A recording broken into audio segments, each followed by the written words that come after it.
What's the date? 28. 28? Yep. Welcome to the January 28th, 2013 Troy City Council meeting. We are pleased this evening to have Pastor A.C. Phipps from Evanswood Church of God with us to give us the invocation, and please remain standing for the Pledge of Allegiance afterwards. Please stand. Would you join me in prayer? Heavenly Father, I pray your blessing and your wisdom and your knowledge upon this Troy City Council in their decision-making, not only tonight, but throughout this new year. We thank you that you're going to do that. We ask all these things, I ask all these things, in the name of Jesus Christ. Amen.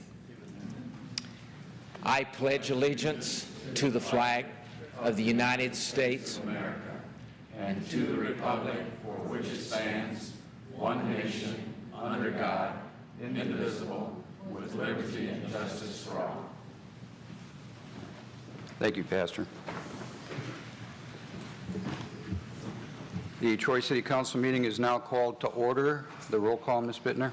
Mayor Slater? Here. Councilmember Campbell? Here. Mayor Pro Tem Fleming? Here. Councilmember Henderson? Here. Councilmember McGinnis? Here. Councilmember Pennington? Here. Councilmember Teets? Councilmember Teets called me a short time ago and said he'd be about 10 minutes late, so if we could, we'll wait about 10 minutes and he should be here for him, so we won't pass a resolution, okay? Yeah. First order of business is certificates of recognition and special presentations. I'm going to move down to the podium, and if the representative from Barnes & Noble could come forward, I'd like to present the certificate to them.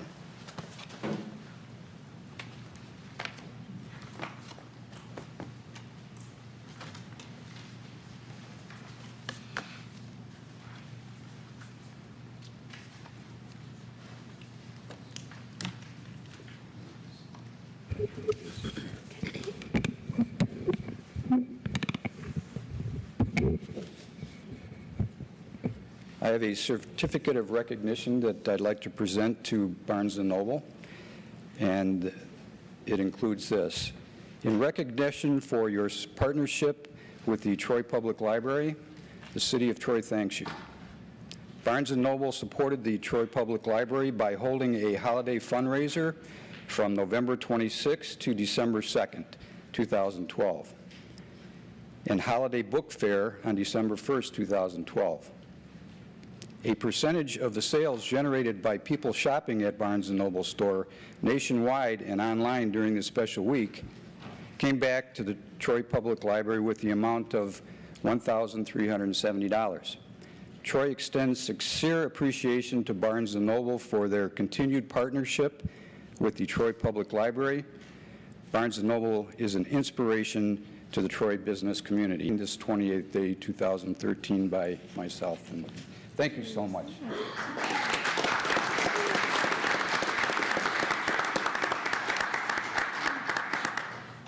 Good evening. On behalf of Barnes & Noble Troy, I'd like to thank you all for this special recognition. Our partnership with the Troy Public Library has been a wonderful experience. We are thrilled to work with such a dedicated and hardworking group of people. The Library Book Fair Committee organized fun activities and promoted their book fairs with great success. In addition to the December book fair, the library also held a book fair in April of 2012, which had a contribution to the library of about $1,600. Barnes & Noble is committed to serving our local communities, and our community relations program supports pre-K through 12 schools and nonprofit literacy and arts organizations with programs such as the book fairs and institutional discounts. In addition to the library book fairs, I wanted to mention that Barnes & Noble also contributed $5,500 to Troy Public Schools with book fairs held in 2012. So this is a program that's open to all nonprofit and school organizations. We are very proud to contribute to the community that we serve, and we thank you very much for your recognition. Thank you. Thank you. Thank you.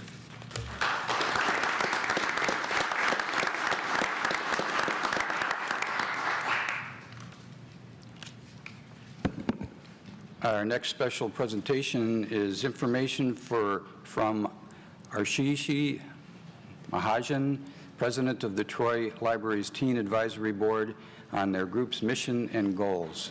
If you would like to come up to the podium.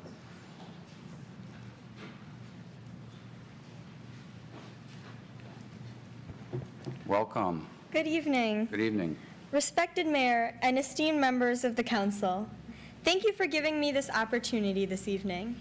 It is a pleasure and indeed an honor to represent the Troy Teen Advisory Board, or TAB as we so fondly refer to it. My name is Arushi Mahajan, and I am currently a sophomore at Troy High School. And as president of the Troy Teen Advisory Board, I have come here to share our mission and respectfully solicit your advice to further enhance our activities. The Teen Advisory Board has existed for many years, but over the last few months, under the guidance of Ms. Olson, we have expanded the scope of TAB. I, as a teen of Troy, have felt that teens can be an active and engaging member of our community. As we've expanded the scope, we have attained a sizable number of teens who now actively participate in our activities. Teens are an integral part of our community, and through the Teen Advisory Board, it is easier for that powerful voice to be heard. Our long-term goal is to create an infrastructure in the library which would allow teens to communicate, participate, and benefit from all the library has to offer. Further, TAB can potentially serve as a forum of communication which can be used to address minor and eventually major problems affecting the adolescent community. We hope to be recognized as a teen forum in the city of Troy. Since 2012, Ms. Olson, who has been my mentor, and I have collaborated to create a constitution and bylaws for TAB.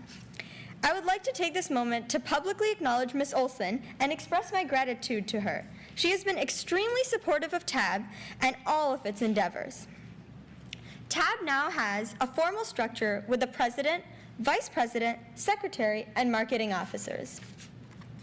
In addition, we proudly boast of our editorial board, who publish a literary journal 3 times a year. We meet at 7 p.m. every other Thursday at the Troy Public Library, and I am proud to mention that our membership has grown every week. Our first obstacle as a young and developing board was to gain recognition in the city. This is still an opportunity we would like to pursue. We hope for TAB to represent a variety of teens in the city, from those who frequently visit the library to those who have never been there before. We recently hosted a wildly successful Halloween party where 75 teens of Troy attended. On February 23rd, we will be hosting our first, but hopefully annual, Winter Wonderland book sale in conjunction with the Troy Friends of the Library. We will collect donations of books and market them in a way so people cannot resist purchasing them. Thus, it will be mutually beneficial to the library, the Friends of the Library, and bring out the word of TAB to the community. As Thomas Jefferson so eloquently said, "I cannot live without books," and neither can TAB, and nor can the members of our community. Eventually, we hope to expand our activities to other communities by providing teen tutoring services and donating books. We are the Teen Advisory Board, the readers of today and the leaders of tomorrow. Thank you so much.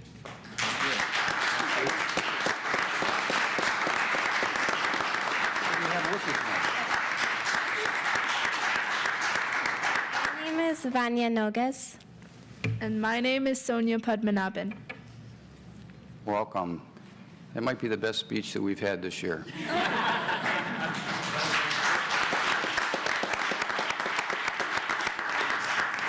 Thank you very much. Your parents must be very proud of you. Thank you. Thank you.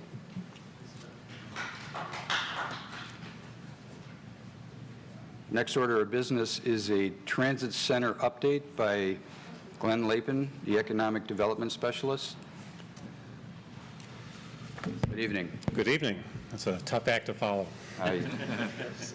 In In your agenda packets, you have 2 memos on the Transit Center.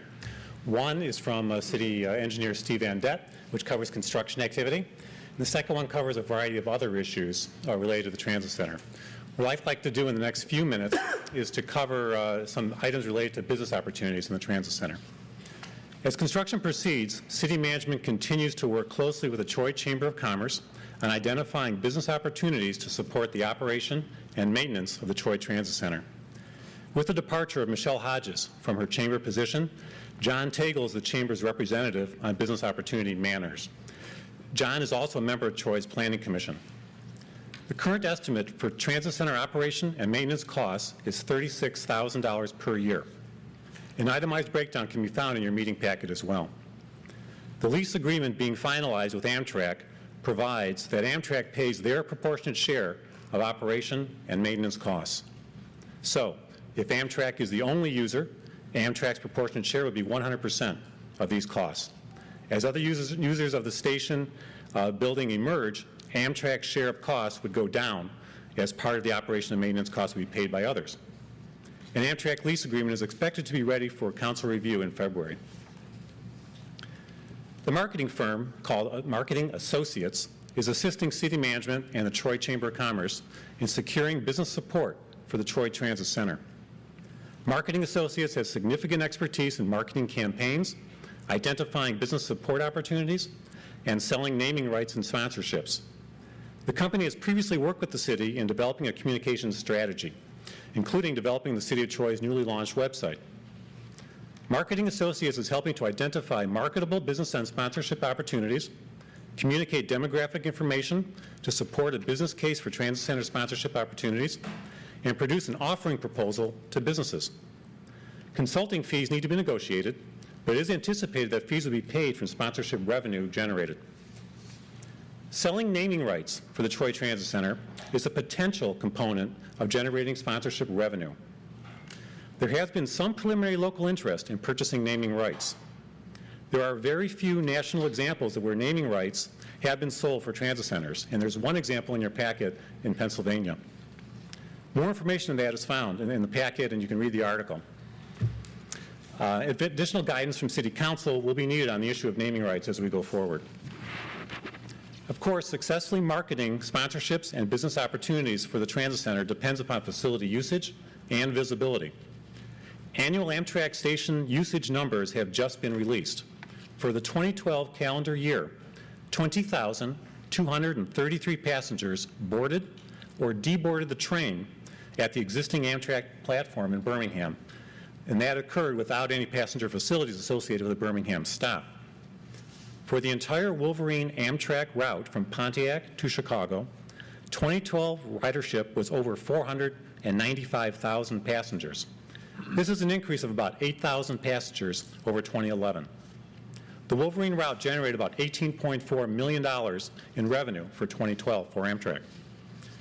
Our team is also coordinating business development efforts with Amtrak, MDOT, and SmartBus. In fact, thanks to Troy's lead work on pursuing business opportunities to support transit center operations, Amtrak and MDOT will be initiating a meeting of all new Michigan transit facilities in order to work collaboratively together. As always, staff is available to answer any of your questions, and we'll certainly keep council informed as we move forward, as we get closer to the opening, expected to be in July of 2013. Thank you. Are there any questions from council? I appreciate the update, and hopefully there'll be an update coming every month like we requested in the past. And it's great to see some substance start to come out of the meetings that we're having with the chamber. And you know, it's always been our goal here at the table that zero cost to the residents of Troy. So I would assume we're all moving forward with that concept, right? Absolutely. Okay. Thank you. Thank you. That concludes our certificates of recognition and special presentations. There are no carryover items. So the next agenda item is E1, public hearing. And it looks like we have a presentation. The goal is a very brief presentation, Mayor Slater and City Council members. Thank you. Thank you. The applicant for this rezoning application is Mr. Alvin Ballard, and Mr. Ballard seeks rezoning of the subject property from IB Integrated Industrial and Business to RT One Family Attached Residential. The location of the property is in Section 27. It's shown here in red. You see Maple Road to the south, Stevenson to the east, and Rochester Road to the west. We have an aerial photograph showing the subject property. It's outlined here in red. It's slightly over 1 acre in size. According to Mr. Ballard, the property has been a farmhouse for over 100 years. Interestingly enough, when you look at the overlaid zoning map, it's been zoned industrial for over 50 years. Our first zoning ordinance, this property was zoned industrial. So what has happened is in our underlying industrial district, one of the few uses that's not permitted is single-family residential. So this is a legal non-conforming use. The problem for Mr. Ballard is because it's a legal non-conforming use, getting financing from the bank is difficult. He's got an interested buyer. The bank doesn't want to finance a non-conformity, so in order to make this work, he needs to rezone it. The master plan classifies the property is actually it's on the border here of obviously RT and IB. The master plan recognizes the fact that it's on the border. It classifies the industrial portion as 21st century industrial, and here you see the fact that even in the master plan it's kind of on the fringe there of the 21st century industrial district. One of the challenges with the site as it exists today and as it's zoned today is access to the property is via Woodsley, which is a street that goes through a residential zoning district and residential neighborhood. So if the zoning were to remain IB, any use permitted in IB is permitted on that property, and you've got to get to it through a residential district. So you could have a bump shop, you could have outdoor storage, you could have all kinds, a warehouse, things like that. So probably not ideal for the district. So the Planning Commission held a public hearing on this item December 11, 2012. They recommended approval of the rezoning. City management also recommends approval of the rezoning from IB to RT for 3 reasons. First, the rezoning is consistent with the master plan. Second, if the site were to be developed in conformance with the IB, it wouldn't be consistent with the surrounding residential neighborhood. And third, the proposed rezoning is consistent with adjacent uses and zoning districts. That concludes my presentation, and I remind you, Mr. Mayor, that there is a public hearing. Thank you. Are there any questions for staff? Thank you. Okay, I will open the public hearing on this item. Is there anybody in the audience that wishes to speak on this item?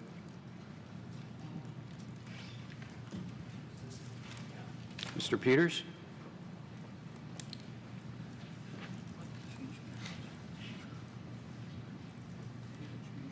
Is it my understanding that this is supposed to be a industrial section, or is it going to turn into residential? It's going to turn into To a residential? yes. Okay, because that's a little, like I brought last time up about the trees that were being, and I'm seeing these trees there, and I just hope that if it was the other way, that at least they would integrate the trees, some of the old growth trees into the newer section. That would be my concern. Thank you. Thank you. Is there anybody else that wishes to speak on this item? I will close the public hearing and return it to the table for a resolution at the table. Mayor, Councilmember McGinnis, I move the resolution as printed. Support. moved by Councilwoman McGinnis and supported by Mayor Pro Tem Fleming. Discussion? Vote, Ms. Bittner? Mayor Slater? Yes. Councilmember Campbell? Yes. Mayor Pro Tem Fleming? Yes. Councilmember Henderson? Yes. Councilmember McGinnis? Yes. Councilmember Pennington? Yes. Councilmember Teetz? Yes. Motion passes. Thank you. Our next order of business is public comment for items on the agenda.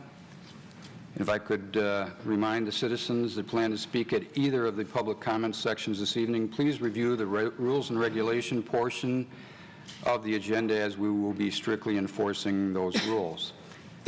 Our first speaker is resident Richard Peters on item I-04.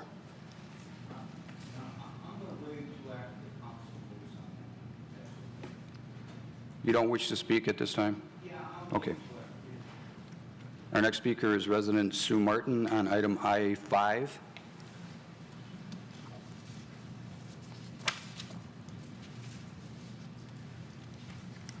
Good evening. Good evening. Tonight I want to commend our new city manager, Kishnick, for his approach to the budget study sessions as outlined in our packet. As the foundation of our city's infrastructure, it's no understatement to say that every decision council makes must be guided by an intimate knowledge of that budget. I didn't always understand that. For many years, like many other residents, I was merely a happy resident who enjoyed the many services and wonderful value that the city offered us. City processes worked well, the infrastructure was sound, and we plodded along rather naively and happily, and I might add, in prosperity.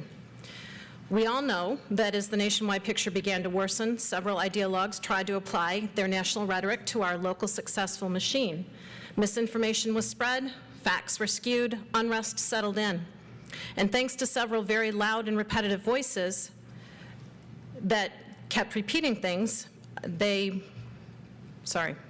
unrest settled in thanks to those voices.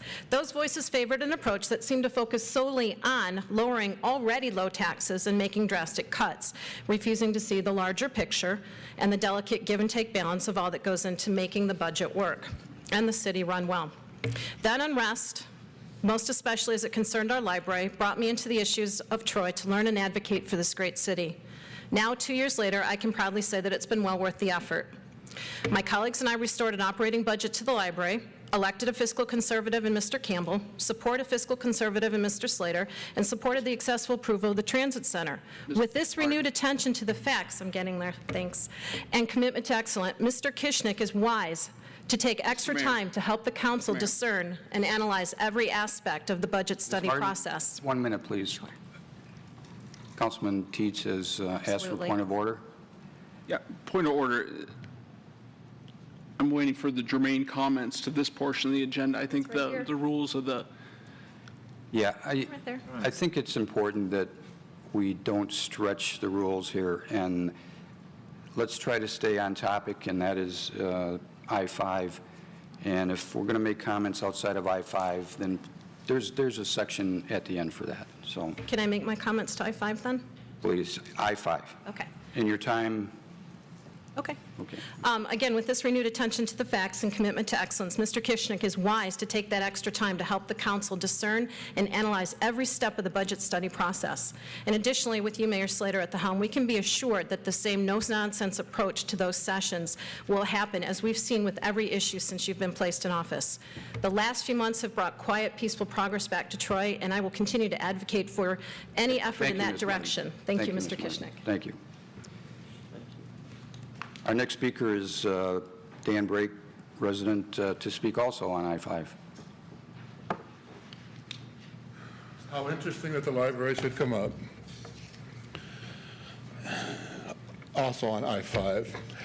Your schedule suggests that in your first meeting on February 4th, you're going to be taking up the subject of the general fund and the fund balance.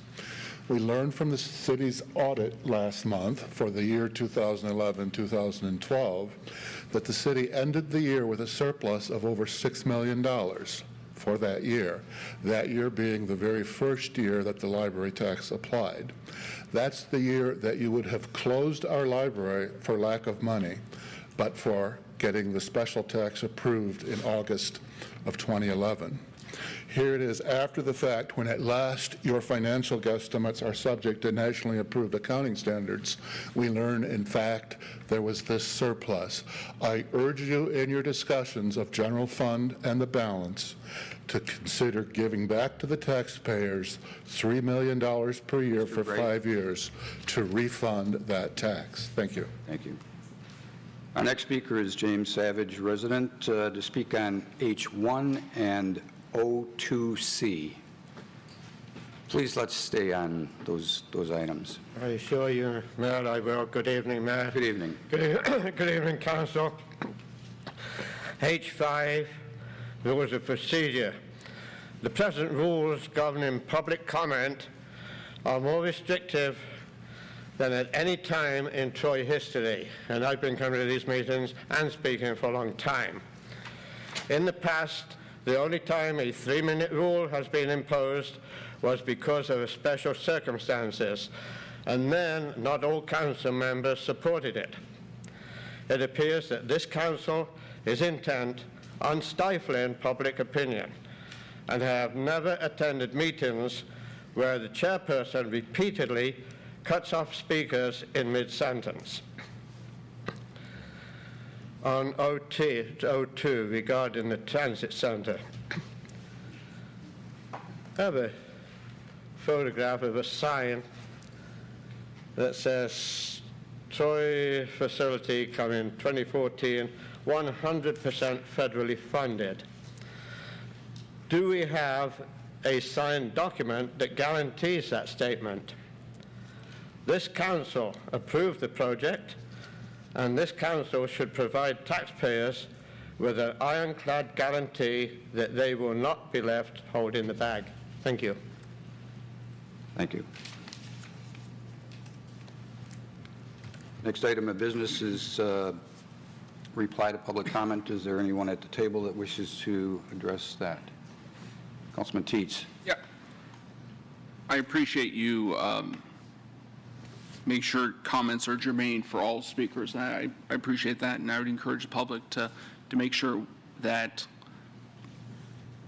their comments are not necessarily tangentially addressed to the comments. Certainly, you could speak to anything tangentially, but I think it's important that for the sake of efficiency and trying to get the business of the city done, that we follow the rules, and I appreciate you calling to order on those points.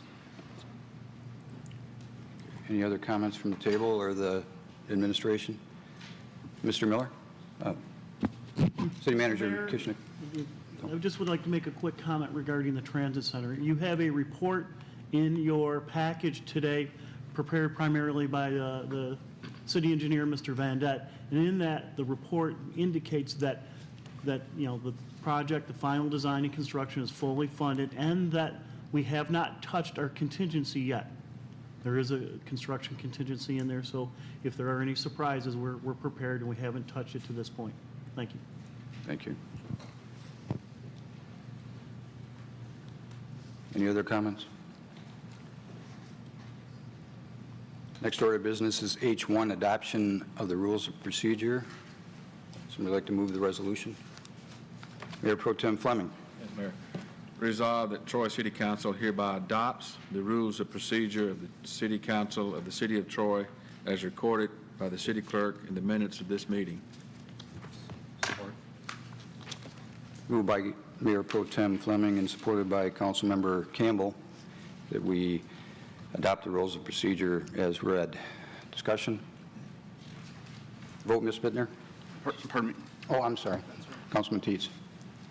To confirm for the public, this is the same rules that are currently in use, and there's no change. So, for the public's information. That's correct. Vote, Ms. Bittner. Councilmember Campbell? Yes. Mayor Pro Tem Fleming? Yes. Councilmember Henderson? Yes. Councilmember McGinnis? Yes. Councilmember Pennington? Yes. Councilmember Teets? Yes. Mayor Slater? Yes. Motion passes. Next item of business is the boards and committee appointments.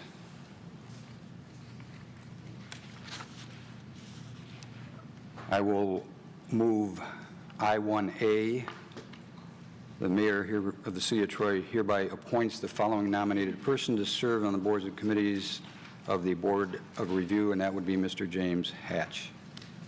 Support. Moved by the chair and supported by Councilmember McGinnis that we appoint James Hatch for the term to expire 1/31/2016 for the Board of Review. Discussion? The vote, Ms. Bittner. Mayor Pro Tem Fleming? Yes. Councilmember Henderson? Yes. Councilmember McGinnis? Yes. Councilmember Pennington? Yes. Councilmember Teets? Yes. Mayor Slater? Yes. Councilmember Campbell? Yes. Motion passes. We'll turn the microphone over to Mayor Pro Tem Fleming for some additional appointments. Thank you, Mayor. Under I-1B, resolve that Troy City Council hereby appoints the following nominated persons to serve on the boards and committees as indicated. On the Election Commission, David C. Anderson, term expiring January 31st, 2014. Timothy Dewan, term expiring January 31st, 2014. Also for the Liquor Advisory Committee, Patrick Hall, term expiring January 31st, 2016, and Andrew Kalsunis, term expiring January 31st, 2016.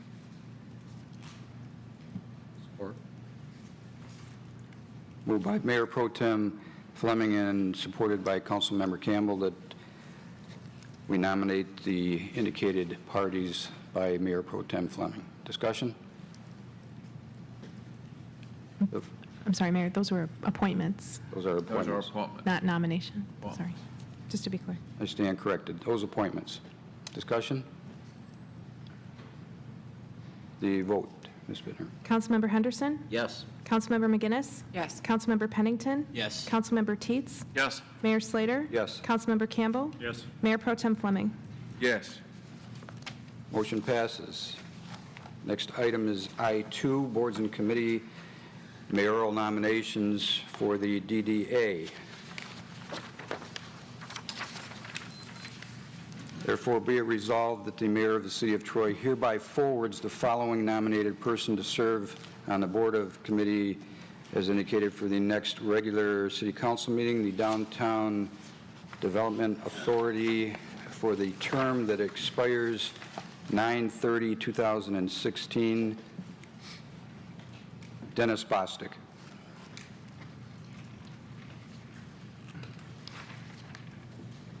You're doing one for the other. And that's the only one at this time. Support. Moved by the chair and supported by Councilmember McGinnis that we nominate Dennis Bostic to fill the DDA appointment, term expiring 9/30/2016. Discussion? Mayor Pro Tem Fleming. Mayor, just want to make sure here, do we have, and probably do, I just don't see it on here, do we have an application if he's interested here on file? I don't see his name. Maybe I'm overlooking it. I spoke to Mr. Bostic about 3 days ago, and that is in the process. He's in Florida, and it will be here by the next meeting. But I did speak to him, and that is an in-district appointment. In district? Yes. Councilman Teetz? Just for the sake of consistency, do we usually wait till application is received, or can it wait till the next meeting? Is there any history to procedure? There is some history. Maybe the city clerk, Bittner, can explain that. Probably 9 times out of 10, we have an application on file, but it's not unacceptable to wait to nominate someone without the application. And once the application is received by my office, it'll be available on the portal.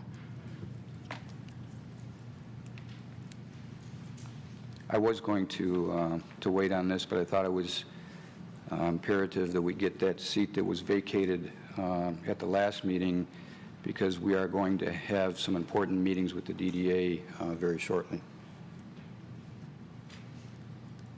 Further discussion? The vote, Ms. Bittner? Councilmember McGinnis? Yes. Councilmember Pennington? Yes. Councilmember Teetz? Yes. Mayor Slater? Yes. Councilmember Campbell? Yes. Mayor Pro Tem Fleming? Yes. Councilmember Henderson? Yes. Motion passes. I will turn the microphone back over to Mayor Pro Tem Fleming. Thank you, Mayor. The first authority, the Municipal Building Authority, I've had some discussions on that one with the Director of Financial Services, Mr. Darling. And actually, this committee is serving no real function at this time, this board. So we're electing at this point not to populate this board with people that really have nothing to do. We'd rather utilize people for something that's more important. So I'm not going to make any nominations to the Municipal Building Authority, but I am prepared to make a nomination to the Traffic Committee. So resolve that Troy City Council hereby forwards the following nominated persons to serve on the Traffic Committee: as indicated to the next regular city council meeting for action. Those individuals are Sarah Benkowski for the term expiring January 31st, 2016, and Stephen Popovic, term expiring January 31st, 2016. Support. Moved by Mayor Pro Tem Fleming and supported by Councilmember McGinnis that we place in nomination the names that were supplied by Mayor Pro Tem Fleming for the Traffic Committee. Discussion? The vote, Ms. Bittner. Councilmember Pennington? Yes. Councilmember Teets? Yes. Mayor Slater? Yes. Councilmember Campbell? Yes. Mayor Pro Tem Fleming? Yes. Councilmember Henderson? Yes. Councilmember McGinnis? Yes. Motion passes. Next item of business is I-3, and there are no closed session requests tonight, so we will move to I-4, Troy Solar House Proposal, and Mr. Glenn Lapin will give us a brief introduction to this resolution from the Economic Development team. Thank you. Good evening again. Good evening. Let me first introduce Bob Chapman. Bob Chapman is the Executive Director of the Warm Training Center. Bob, thanks for attending and welcome. Just give you a real brief introduction to the proposal, which is in your packet, which provides a lot more detail.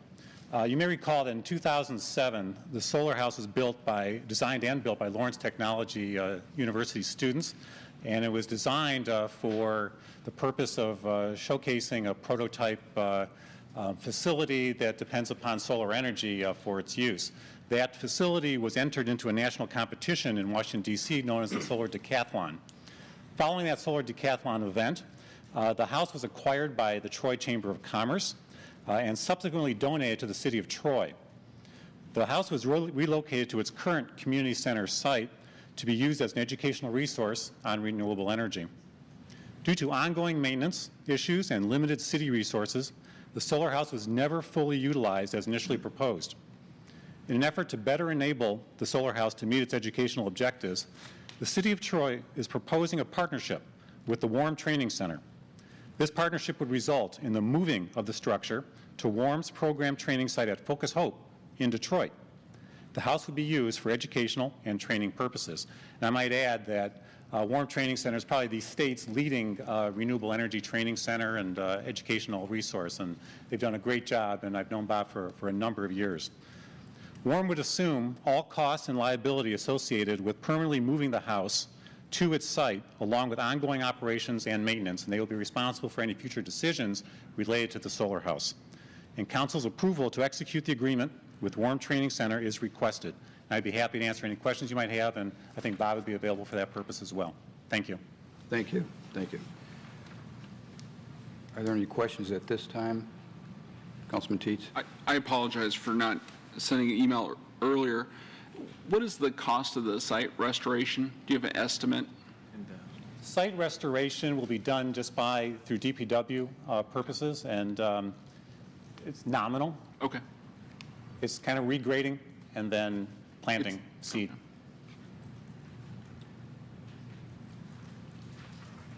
You know, Councilman Henderson asked a question earlier that was addressed in a memo to us this evening. I didn't know if you wanted to bring that up at this time, or did you want to wait until the resolution was moved? No, we can bring it up. My question was simply, what is the total cost of the project? I thought it was a good question. Start to finish, because I know it comes up frequently in conversation here. And the answer we got back from the city was about $10,000. So just in general maintenance and overall cost. So over 5 years. I do have if we kept the solar house, so I would assume we would continue to have annual costs of about $2,000 a year, I would assume. Yeah, it'd be a range of probably on the low end, 1,000 up to probably about 5,000, but that does not include any capital costs that would probably be required to really advance that building to really enable it to fulfill its purpose. Okay. Seems like a good deal for us. Thank you. Thank you. Does anybody at the table wish to move the resolution? I'll move the resolution as printed. Support. Support. moved by Councilman Campbell and supported by Councilman Henderson, that we move the slaughterhouse to as printed. So, further discussion? Mayor Pro Tem Fleming. Yeah, I fully support this. I'm just pleased to see this house being utilized, and wish the Warm Training Center all success with this and utilizing it to its full potential. Unfortunately, here in Troy, that would never materialize. We just weren't set up for it. It's just an example where sometimes a gift can be a liability for us, but for you, I think it's a good move. So thank you for doing that, and I fully support it. And thank you. Further discussion? Vote, Ms. Bittner. Councilmember Teets? Yes. Mayor Slater? Yes. Councilmember Campbell? Yes. Mayor Pro Tem Fleming? Yes. Councilmember Henderson? Yes. Councilmember McGinnis? Yes. Councilmember Pennington? Yes. Motion passes. Next item of business is I-5, the additional 2013 City Council study session meetings as provided by City Manager Kishnick. This is in response to some discussions from our last meeting. If somebody would move the resolution, we could have some discussion.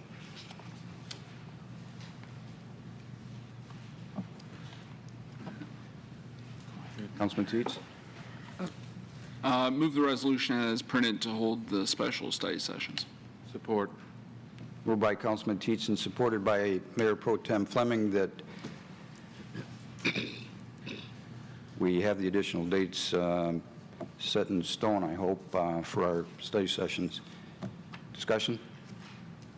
Councilmember McGinnis. I will be supporting this. I just want the public to know it was in our notes additionally, but there were some other topics that were initially listed as separate meetings that we would be holding, and in order to limit the number of dates so that it could work with everyone's schedules, those other topics are still present.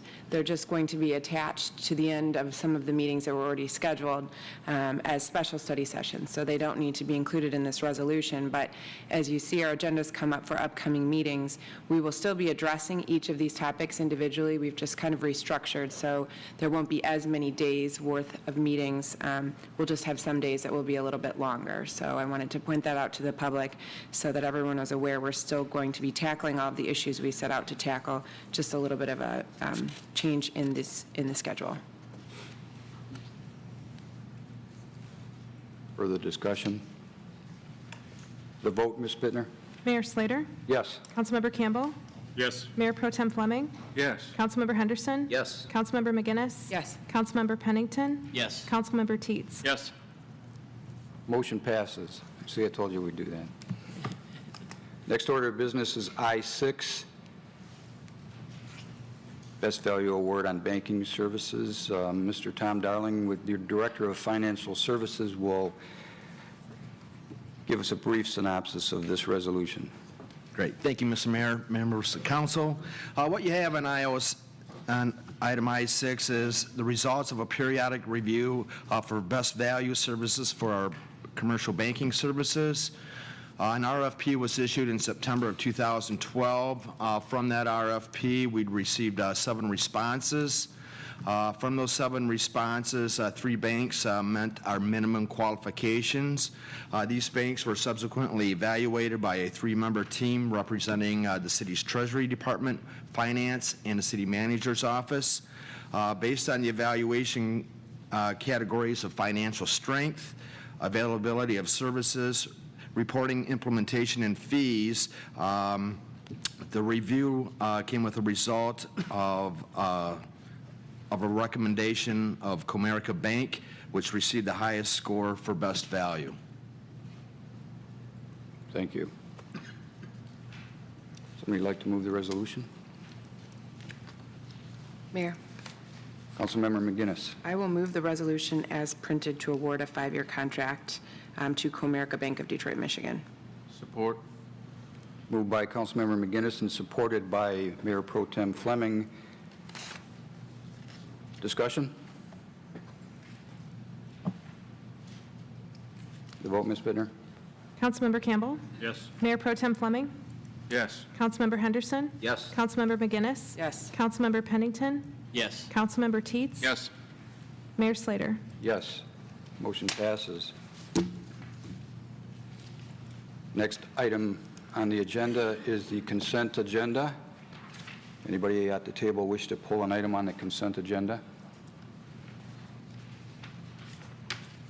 Seeing none, would somebody like to move the resolution to approve all items on the agenda?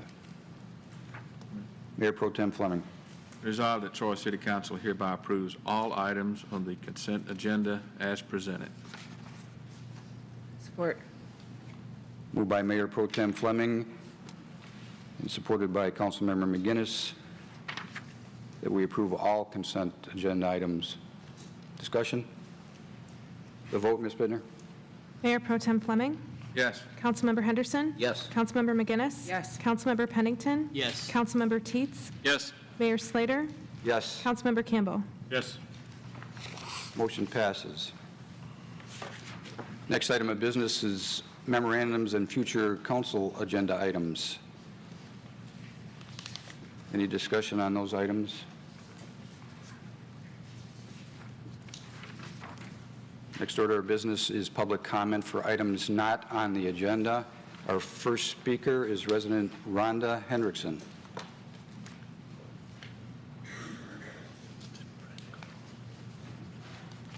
Good evening. Good evening. I'm Rhonda Hendrickson, president of the Friends of the Troy Public Library, and we are very proud of the efforts by the library to forge partnerships like the successful Barnes & Noble fundraiser and the recent $65,000 grant won by the library. These partnerships, in addition to public funding and the Friends' efforts, allow the library to fully meet the needs of the community. As the library is a place of information, I wanted to share some about our library director. At the last council meeting, a host of lies were forwarded from this podium, and I want the council to know, as I'm sure you would want to have the record set straight, I would like to do that for you. Kathy Russ was raised and went to school in Troy. She worked at the Troy Public Library as a young adult. She has a bachelor's from Loyola University and a master's degree in library science from Wayne State University, where she is currently an adjunct professor in library administration. She was the director of 2 other libraries in Michigan and the assistant director at the Macomb County Library prior to becoming the director in Troy. She was the recipient of the prestigious Lola Fayan Award in 2011 and has chaired committees for the Michigan Library Association and the Suburban Library Cooperative. When I attended the American Library Association conference in Anaheim last summer, I was proud to learn that Kathy is well respected among her peers across this nation. She's been the library director through some very difficult years. She's operated with half a staff, deep budget cuts, and repeated threat of closure. She's endured professional and personal attacks while continuing to provide excellent library service to our community. As for the library, it's thriving under her direction. Since the overwhelming support of the 2011 millage, circulation is up 47%. Program attendance is up 253%. E-book program attendance is up 1,000%. E-book circulation is up 90%. And the number of people coming through the door was over 468,000 citizens last year. I call that a successful business model. So truth and facts matter. Defamation is a false statement of fact, written or oral, communicated to a third party that injures a person's reputation. Defamation in Michigan is subject to legal action, and speakers in this chamber would be wise to use caution. Kathy Russ is a valued city employee that deserves respect and appreciation for a job well done. She reflects well on our city across the state and country, and the Friends of the Troy Public Library stand in support of her 100% and are proud to work with her every day. Thank you. Thank you for bringing that forward. Our next speaker is Eve Parsons. Good evening. My name is Eve Parsons, and while not a resident, my family and I have worked in Troy and support many businesses here. I've been a library patron for 20 years and via the Friends have given 10,000 hours in service to the city. So it feels like I do live here. Tonight I speak as a citizen. I value truth. On the 14th of January, Sandra Miller, professional petitioner, made at least 5 untrue statements, and I quote, "Shame that you did not hire someone who has a library, who's run a library in the past." In fact, Ms. Russ has been a director of 2 libraries before coming to Troy. 2, library director apparently has not gone to college. Ms. Russ has a bachelor's degree with honors from Loyola and a master's from Wayne. She teaches there too. Ms. Miller's statements are false and constitute slander. 3, shame you didn't hire someone who knows how to run a library. Fact, I've had ample time to see that Ms. Russ is a consummate professional and under the most difficult conditions like threat of closure, dire economy, and a divided city. She's received national awards, and our library is a role model. Rather than relying on my experience, let's look at the facts, hard facts, produced by an independent party hired by this council. These facts, part of the strategic plan, were presented here a few weeks ago and are easily found on the websites. 4, attendance is not there. Fact, there were nearly 500,000, 1,500 a week, visits to the library in 2012.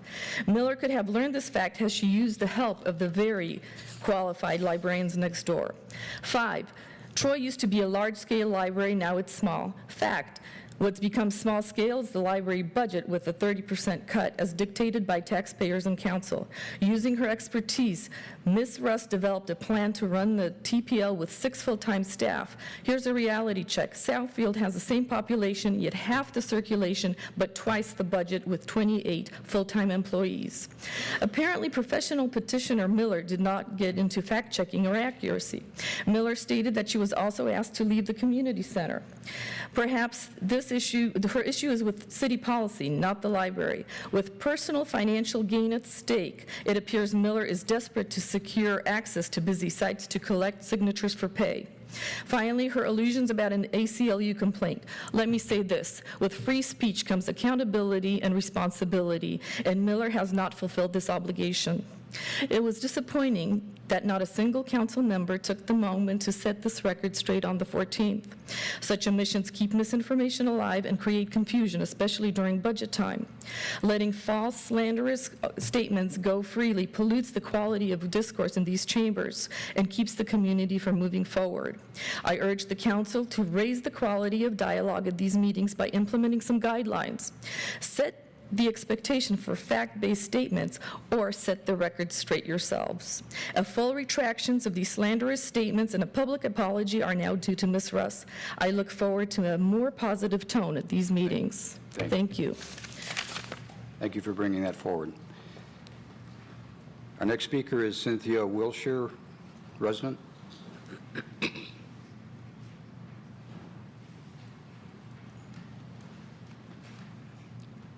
Good evening. Good evening. A little background about myself. I've been a 57-year resident of the city of Troy, the last 50 since my husband and I have been married 51 years. I have been on the charter revision. We used to be a board, now it's a committee, for approximately 30 years. Previous to that, I served on the Rules and Regulations portion of the Police Advisory Committee. I strongly believe in our charter. I want to thank the mayor, council, and staff for acting like the professionals that you are, because good manners are always in fashion. To some of the speakers, please get your facts straight before making statements. You continue to state the same false information meeting after meeting. Makes you look stupid, especially when citizens check out your statements and find them to be false, and they are. At the January 14th council meeting, Mayor Slater said all candidates running for office will receive all of the same information paperwork that the council receives, including updates. Is this information only on the budget, or will a copy of our city charter be included in this as well? If the candidates do not have a copy of the charter, they should, as this is a very important document, and it shows the rules and how our city has been run since 1955 when we were incorporated as a city. Dan Brake made the comment at the last meeting that the charter was whimsical. If he feels that this is the case, perhaps he needs to withdraw his name from the mayor's election race, because I feel he may not. 1 minute. Okay. Mayor Pro Tem Fleming has asked for point of order. I think that we should refrain from calling citizens' names. You can call council people if you like, but calling out citizens' name, I think that's something we won't. Okay, well, I checked my facts with the clerk's office to make sure that I had everything proper. Ms. Wilshire? Okay. We don't get into a interaction with the table, but please keep our comments on personal issues. Please. Thank you. There was also called for an apology and resignation of our city attorney and the city clerk for costing the citizens of Troy for the May special election. I don't feel there is any apology due or any resignation is needed, as they were following the charter and the home rule when setting this date of November 2013. The information was presented to the citizens in September of 2012, 2 months before the election was held on November 2012.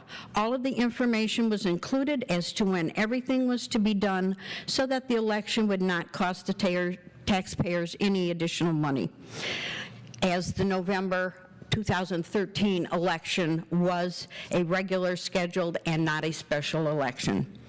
All of a sudden, about 2 weeks after the election occurred, the state of Michigan came up calling for an immediate February 2013 date for a special election. Where were they for almost 3 months? Thank you. Thank you. Our next speaker is Nicholas Chiricero, a Troy resident.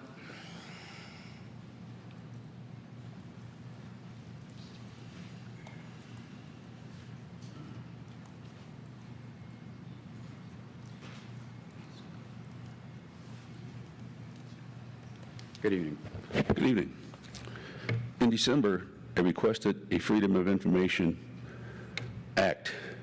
My request was for correspondence between council members, management, and staff for the past year concerning the DDA, which is going to become a problem later this year. I wanted to be able to confirm that our hard-earned tax dollars were not going to be misspent on additional fiascos similar to the park over on Big Beaver and Rochester Road. 10 days ago, I paid $139.26 for this Freedom of Information Act request. What I received in return was 2 copies of 3 news service articles which are available to me on the internet.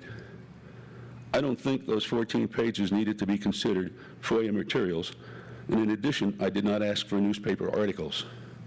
I also received 4 copies of a 6-page letter dated August 14th, 2 copies of a 2-page letter dated December 5th, and 2 copies of a letter dated September 19th, totaling 30 pages, when 1 copy of each, a total of 9 pages, would have sufficed.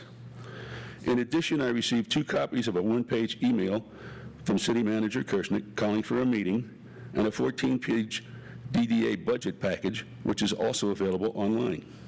I didn't ask for the information that was available online. I guess this is the way you treat taxpayers in this city, charging them $139 for duplicate copies of materials that are readily available on the internet or on the city website. I imagine you justify insulting a taxpayer like me because you don't believe you'll be challenged, or because there is no another way to increase the revenue stream so that we can pay $100,000 for the election caused by the terrible advice of our city attorney concerning the recall. A refund of $130 should be issued immediately.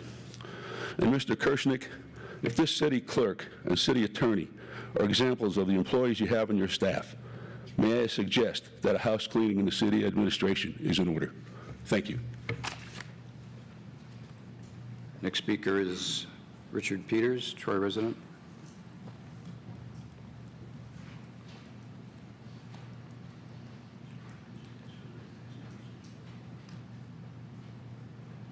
Good evening, Mayor, Council, folks in Troy. Yeah. I don't really have too much to say tonight, except that I wish you would have kind of stayed on, but I'm sorry about that. But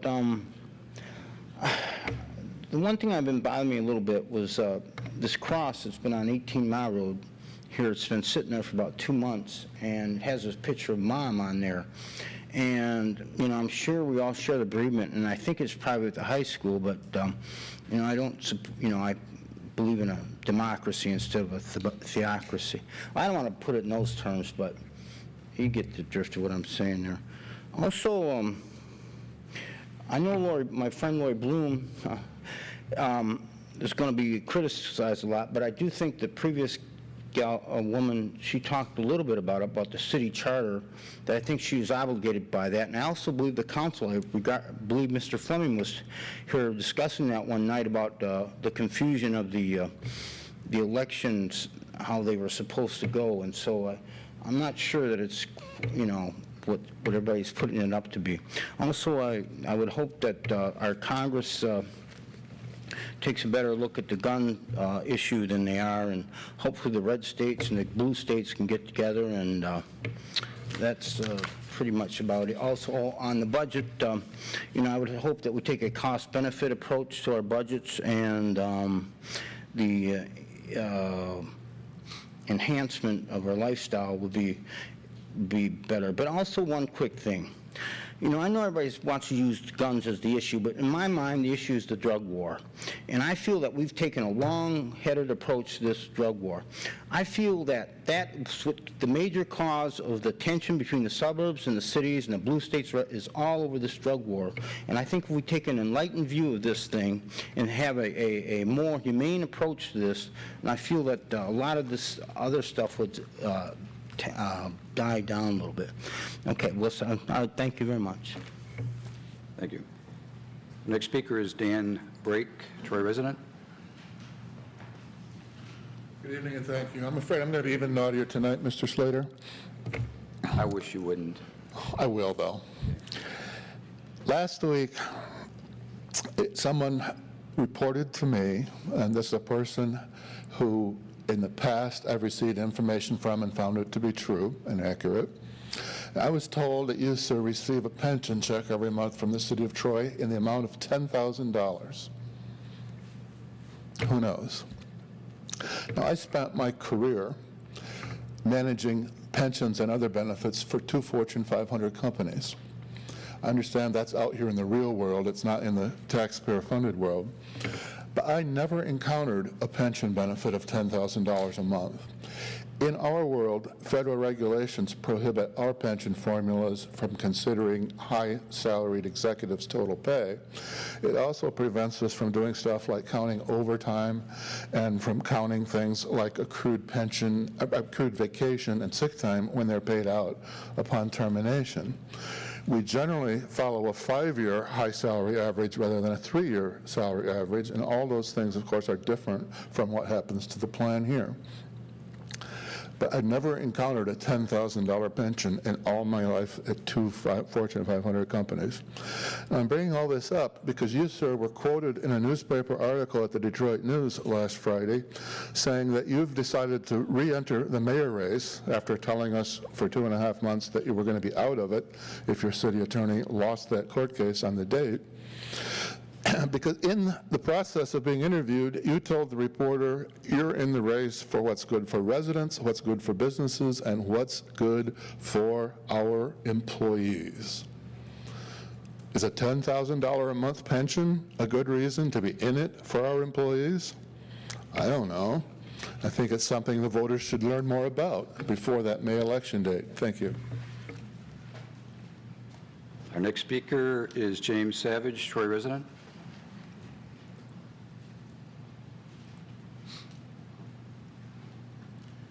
Good evening again, Mayor, Council. Good evening. At the last meeting, I did not get to finish my comments, so I'm going to try to finish them tonight. And what I was commenting on was the continual waste of time and money on studies and surveys, specifically Parks and Rec. A few years ago, a task force was formed to study a plan to develop the Civic Center site into a community park. I'm sure many of you must remember this. It was a big item. The completed plan, and it took a long time, a lot of people, the completed plan was approved and applauded by the council and residents. But what happened? Did it die a natural death, or was it shut down by somebody? Was it shut down by council or management? I don't know. But it just ended, and it was a brilliant plan. And it was not an expensive plan either. Basically, the DPW could have done most of the work. And at that time, money was not an object or a problem, because that was the time when money was growing on trees. In another park study conducted by Mr. Miller and Mrs. Anderson, a certain section of Civic Center site was not designated as parkland, although it is all part of the site, as I recall.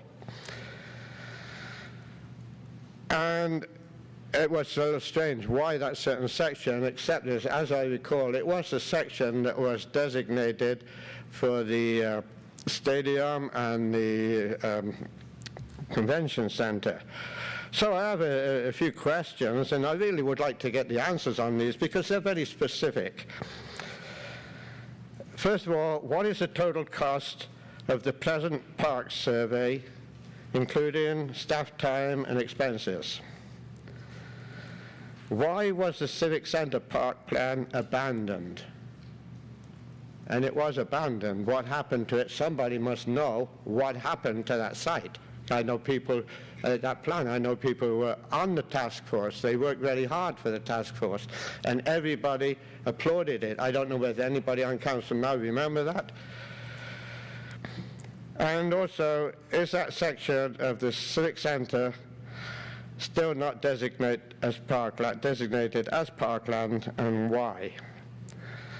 And as long as I've been coming to these meetings and over the years, if we were to add up all the money that has been spent on studies and surveys that have never produced anything, I'm sure we would be in the millions of dollars. Thank you. Thank you.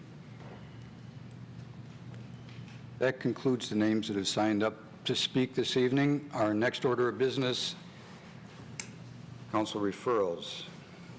There are no council referrals, so we will move to council comments. Are there any comments by council this evening? Councilman Teets. To answer Ms. Wilshire's question, all candidates can view a copy of the city charter online if they would like, and I'm sure the city attorney would provide one if they didn't have access online. So, thank you.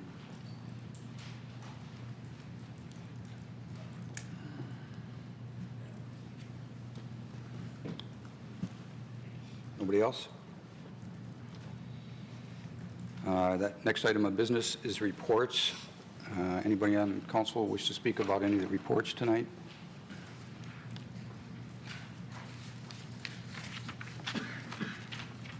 We have a study session this evening on visioning for success, and everybody here is welcome to come to that study session. We'll be adjourned and meet back in the boardroom in 10 minutes.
going to go through briefly, and so that we're not here looking at PowerPoint slides all night, but I want to start with the end in mind so that you know why you have these note cards as a council member.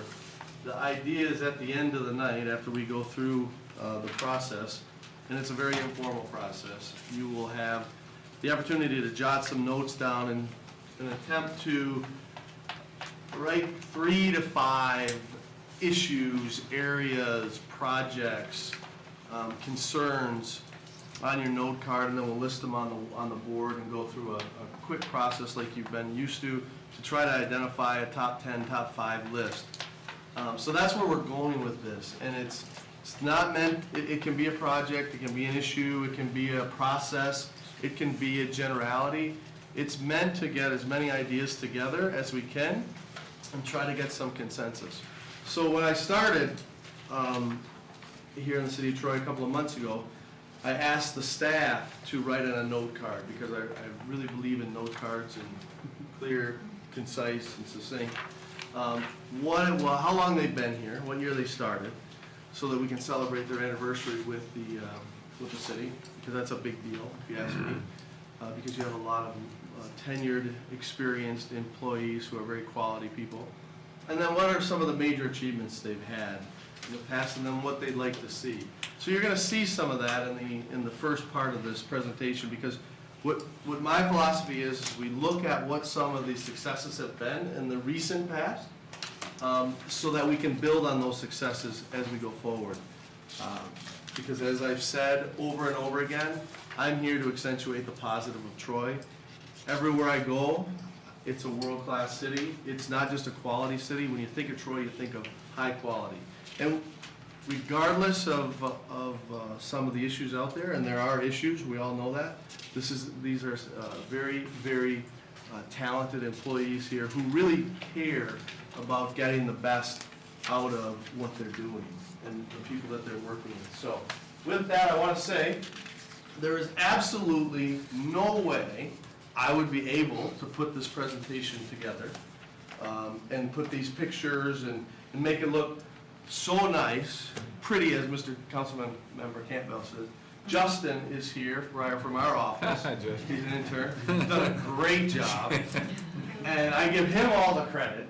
And I give all the credit to Beth. And Beth adds the value to it. And so I just stand up here as the puppet and take off. So visioning for success, team, Troy employees achieving momentum. When you drive as much as I do right now, you're always trying to think of that, what you can come up with. I know it may sound a little hokey, but you know what? I think there's a lot of momentum here. And so I just want to say it is what it is. So Troy employees achieving momentum together with the city council. That's our goal here as we go through the year. So what are some of the successes? I'm going to go through these fairly quickly because you've had a chance to look at them. But basically, the city manager's office implementing a 3-year budget process, which takes a long-term approach to planning. That is a big deal. Not 5 years, not 10 years, 3 years, so that it's real, so that it's tangible 3 years out. It gives a long-term view without being unrealistically long and just for the fluff. Without, Tom could talk about that probably for 3 hours, but suffice it to say, not everybody's doing it. The city attorney's office minimizing the city liability through education, active involvement, and aggressive defense of lawsuits. So, and then improving public safety through aggressive prosecution of misdemeanor crimes at a lower cost than outsourcing. That's the city attorney's. Human resources, interest-based bargaining, so that they haven't had to arbitrate a collective bargaining agreement since 2001, and that process has worked here in the city of Troy, and it's not used everywhere. So it's a significant highlight to say that the parties have come together to determine what the needs are, what the issues are, so that they can resolve them. City clerk's office piloting 2 new electronic systems so that they can transmit the results directly to Oakland County Elections Division, not driving them up there, getting them real time, and you've seen that with elections over the past couple of years. Police department, it's really about being the safest city in Michigan and employing the right resources and having the right management teams in place so that they are reducing crime while staffing has been reduced. And not to mention the hotspot analysis and the computerized crime mapping that they're doing, you'll hear more about as we go on.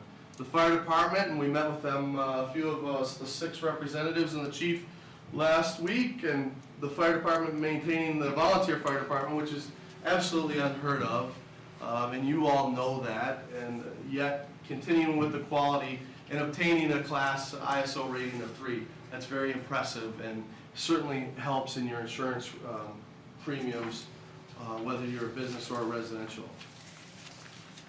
Finance department, receiving the GFOA awards. You can see them on the wall over there at least. They do put the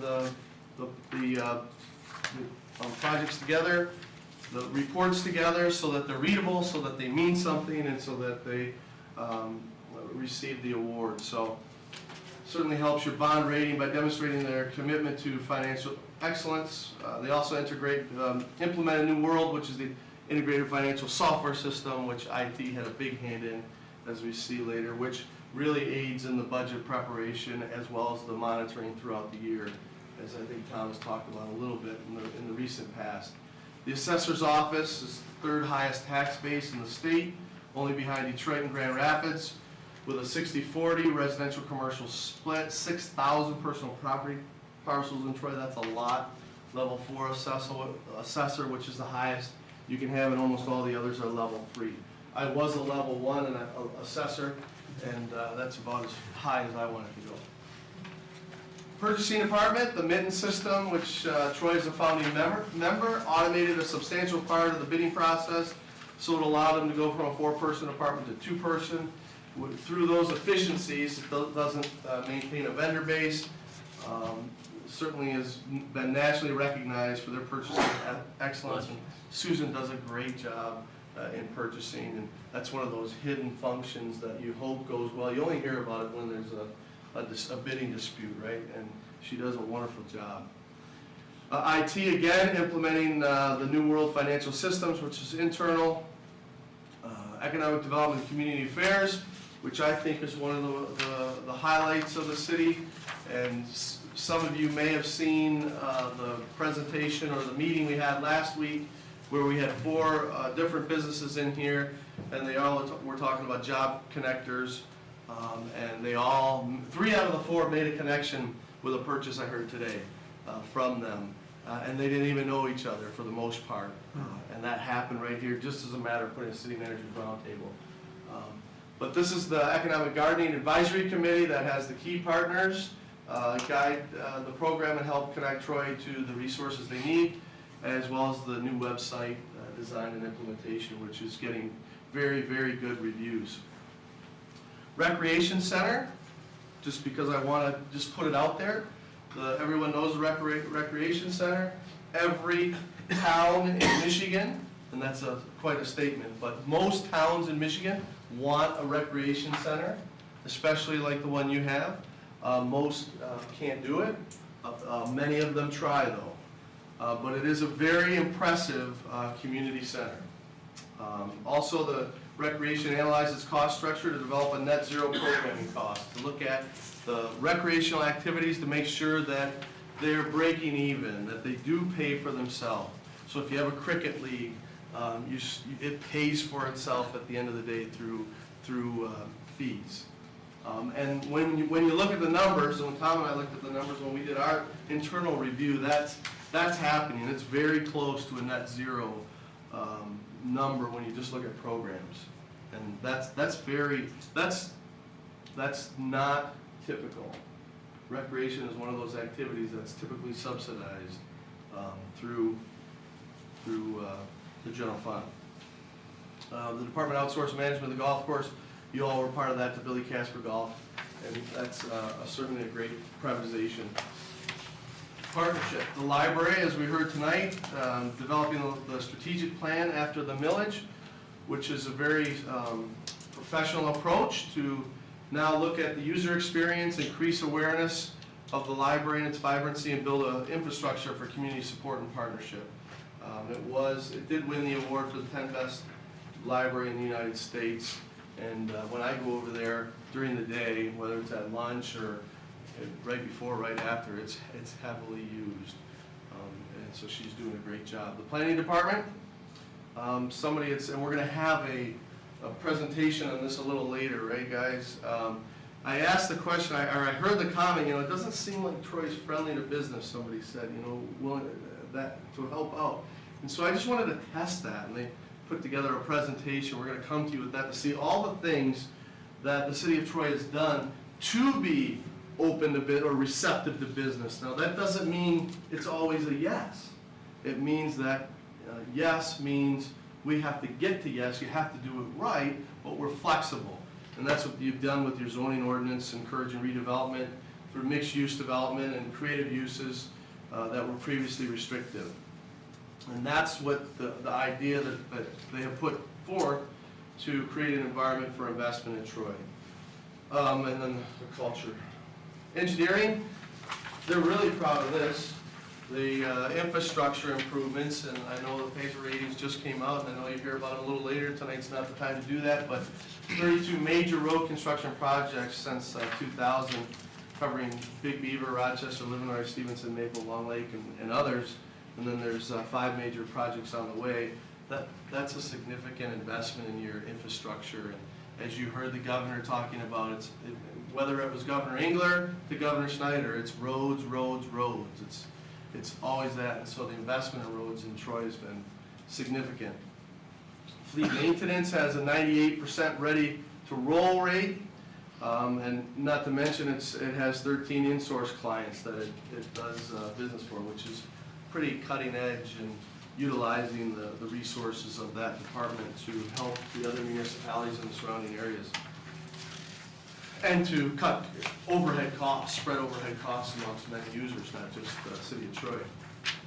Parks, streets, and drains have had to rebalance their in-house versus contracted services. And I think one of the areas here is to contract with subdivision plowers. Not to mention, I know Big Beaver Road Corridor was another one where it's contracted out, and they've actually reevaluated the specifications to make sure that everything is done right, but what level can we actually be at? Water and sewer, replacing all the meter readers with radio reads in a 4.5-year time frame. I've seen that in other communities take 10 years, easily 10 years, and so that's very commendable. And the amount of staff time that reduces to be able to absorb reductions in staffing is significant, because they don't have to go out walking door to door reading the meter. Building operations team develop a building utility and maintenance efficiency program, and you see some of that in City Hall. So some of the council input, I just wanted to categorize the general theme. And again, this is only 2 months in, so this is where we have a chance to review this and revise it as we go ahead. But, Mayor Slater is every time I sit down with him, he always says, at least once in the conversation, what kind of a community do we want to be? And that's probably the most telling statement, profound statement that you can have in local government, because at the end of the day, in the final analysis, it really comes down to what, as an elected body, as a city council, what kind of a community do you want to be? And as a group of 7, how do you make that happen with us as staff? So with that, how can we improve efficiencies, reduce costs, and increase revenue? I mean, we're always trying to do that, no matter what the political, no matter what the economic climate is. That's really where rubber hits the road. If we're going to move forward, we're going to have to figure out ways to do that. The philosophy of working with the council is to work with them as a whole and send out information to all council members, have a thorough review of the budget process, and definitely establish or redefine and refine goals, objectives, and matrices. And do that together over a long process. So services and programs, we need to continue evaluating the consolidation, the collaboration, and privatization where it's appropriate, where it's effective. It doesn't always mean that's what we should do. Sometimes it doesn't make sense. Identify and analyze cost-neutral positions and programs. So how can we keep that recreation philosophy? If that's our philosophy, to be a net zero, we need to maintain that and set fees appropriately at the levels to cover the costs or cut the costs through whatever means we can. Hire a contract pension fund professional, that was brought up in one of the meetings, and I know that process is going forward. They're going to review the RFP or the proposals in February, I believe it was. And then develop a strong relationship between the city and the school district, and I think that's an ongoing thing all the time. Looking to the future, we need to be a change agent for continuous improvements, scheduled to evaluate a plan for the future, reevaluate the ICMA report recommendations and its implementation status. I heard tonight someone say, you know, there's a lot of studies in Troy. And by the way, this study, we didn't hire an outside consultant to do it. We were able to do this ourselves. But we need to look at the ICMA report to see where we are. And in a sense, and this was said last week by Mayor Slater, and I think it's right, we need to look at what we've done and see where we are and where we're going. And the ICMA report is one of those pieces. And then naturally draft a sustainability plan for the transit center timeline of activities for 2013. And every day that something to that end happens, and you know, Glenn and Steve are a big part of that process to make sure that the transit center is moving forward with a logical plan and one that makes sense financially. So when you look at staff recommendations for continuous improvements, this is employee relations. This is what staff said, and this is a big one. Help improve morale since 2008. All the different changes that have taken place in the workforce in the city of Troy has definitely had an impact, and it's 2013. And I don't, wherever I go, whatever department I talk to, this is always the same. Is how can we improve morale? What kind of staff appreciation, recognition program can we implement, can we consider, so that it would stabilize the workforce and evaluate pay and benefit programs and initiatives. And that could be a host of things, because we need to look at that. Developing a staff recognition program, I talked about, and communicating that and working together as that team, if you will. It's not just the city manager's staff and me, you know, telling them what it's going to be. It's including them in employee improvement teams so that it's a collaborative effort, and then bringing that to the council so that everyone is involved from top to middle to bottom to middle to top. Increase staff training and hire based on attitude as well as aptitude. That's an old term in local government. You know, we hire the attitude, we can train them. If they've got the right attitude, the training will follow. You couldn't train me to bump cars out, but you know, in our business, there's a lot of jobs where we could train people with the right attitude, and the right willingness, and the right experience. You seem trainable. And I just thought the bump shop was the theme of the night. Continuing theme, apparently. Create a succession plan, because you do have a lot of turnover. You do have an aging workforce. And we need to make sure. It's not just a matter of somebody can just come in and do the job when somebody leaves. That doesn't happen at a city this size and this complexity. It does not happen. There has to be a succession plan in many different areas. And it's up to us to come up with that. That was employee relations. This is managerial relations. Maintain a professionalism by treating staff with respect. Departmental teamwork, solve the revenue problems because there's concern about the financial sustainability, create an economic and commercial growth by creating a world-class boulevard on Big Beaver, and improve employee security by identifying the future, transition to a mature city, and continue operational review of departments, which we will do. Process improvements, these are just some of the things that have come up.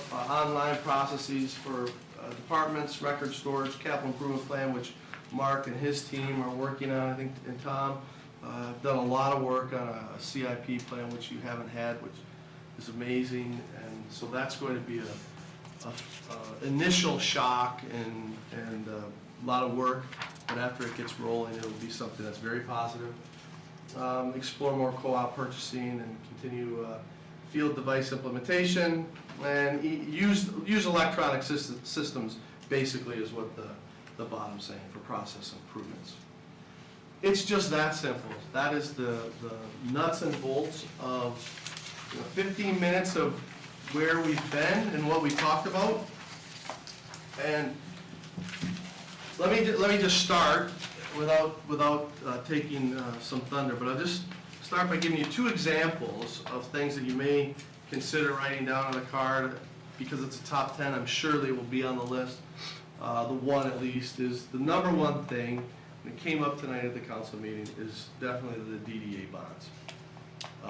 That is, bar none, it affects the city of Troy, it affects Oakland County, it affects every facet of Troy local government. So clearly that would be an area that needs to be addressed. Another one might be looking at service levels, boots on the street, if you will, in the police department. If we need more traffic officers out there or more retail fraud, and I'm only saying this from the standpoint of reading the police reports all the time. You know, those would be 2 sort of on opposite ends of the spectrum, but very key things. So take 3 minutes. Let everyone have a go of this on the council, and then I'll begin the writing, if you will. Did you want us to hand these in? Nope, to keep you? them. Keep them? Keep them, yeah.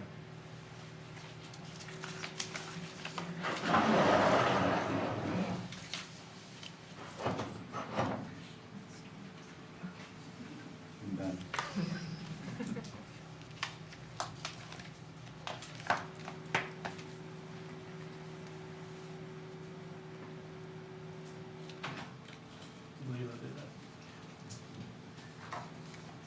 It's just like a TV clicker. I'm pretty familiar with that.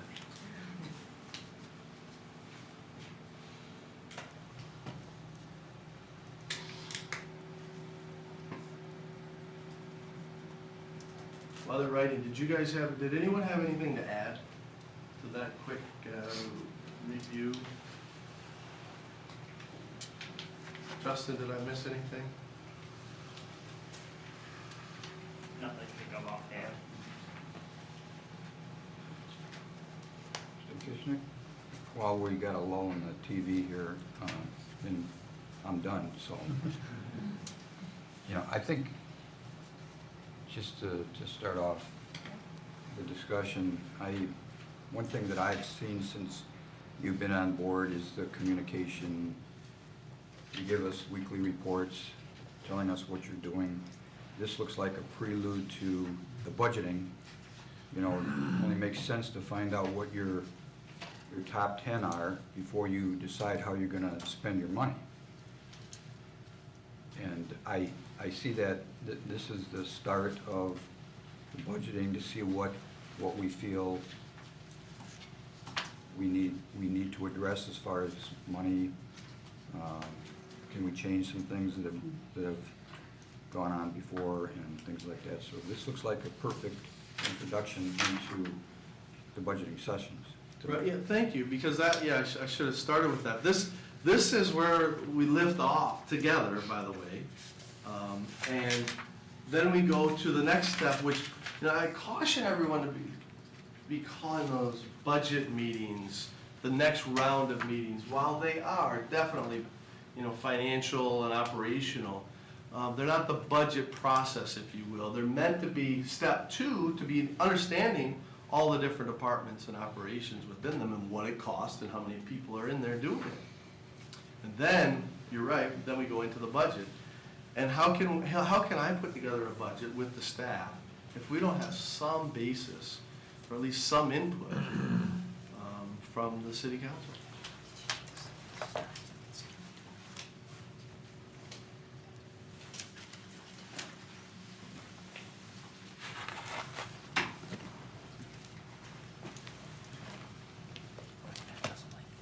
If you have it written down in a notebook, you don't have to rewrite it on the card. Well, now you don't. I just noticed. Actually, I was just kind of consolidating thoughts.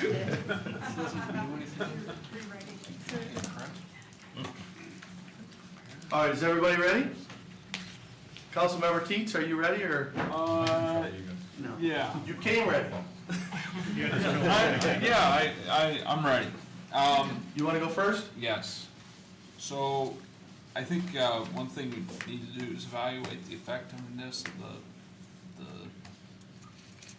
services the city has outsourced and try to measure whether that's been effective or not, and then the same way kind of identifying if there are other areas to consider outsourcing. Okay, next. I'd like to investigate some of the programs the county executive has started about employee morale, particularly some of the ideas he brought up during the budget session most recently. I thought they were creative, and I think we need to find some creative ways. Third thing I had was, I'd be very interested to see numbers and figures about getting the police officers back in the high schools, or figuring out some sort of methodology so we can hit that goal. I guess if the end goal is this, to have the ultimate, I know you can't have the ultimate, but have a level of safety and security in our schools, and figuring out, how much policing, or what's the best way to achieve that. And I know because of budget constraints, we had to pull some of that back, and I think that would certainly be a high priority, so. All right, gotcha, good. Councilmember Campbell. Yes, sir. We've got strength in the police and fire department, obviously for the same reasons. I think both of them need more people, and they also need more equipment, I think. And as we look on what's going on in the world, I think it's time to put some emphasis on that. Second one I'd like to see is a plan on how do we attract the quality people back to the city. I know things have changed over the years, and I know it's just money or is it benefits, but how do we look in the future? Where are we going to get people from? How are we going to get them here? Okay. I'd like to see what we can do to make the museum and nature center a cost-neutral enterprise. They're both great things, but they've got to support themselves. And last, I've just got better communication with the Troy schools.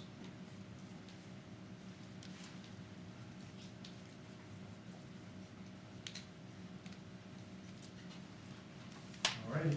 I can see when it gets to the last person that. It's okay. You got nothing right. Get a lot of the same ideas. Economic gardening, I like what Glenn's doing with this last year, but everything is fixed if we get more revenue and fill commercial buildings and increase residential values. And I'd like to see the relationship between council, the city, and the Chamber of Commerce get stronger as we try to develop those plans. I like continuous improvement is something that we always have to do. We do a great job with certain things, as every business in the country does, and then we may drop certain things. And again, I'd just like to have council kind of interject themselves into that system somehow, just to pick up some of the pieces that maybe we've left at the table before. To be tuned in, to be engaged. Right, be engaged in that process. And that may be a lot of levels. PR, we are a great place to do business, and I think people have lost sight of that in the last 3 or 4 years. Second item is continue shooting rabbits. This was a term coined last budget session. We have a lot of things that we can do to try to keep streamlining. We don't have any real big targets right now, but we can certainly continuously improve our spending habits and thriftiness. But throughout, looking at every opportunity to outsource whatever we can if it makes sense. And maybe even spiff employees for cost-saving ideas. If you come up with a great plan to help streamline your department, maybe is there a way that we can try to nurture that among the employees? And then last but not least is the transit center. continue looking at every opportunity to make that thrive. Vague enough? Yeah, oh, that's good. Dan?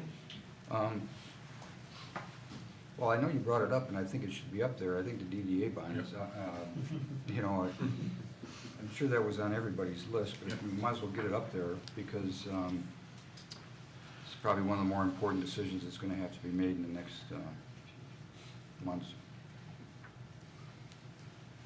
But I say that with confidence that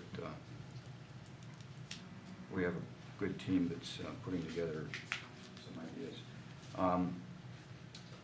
3-year projections, I think, are ultimately still very important to sustainability, and we still need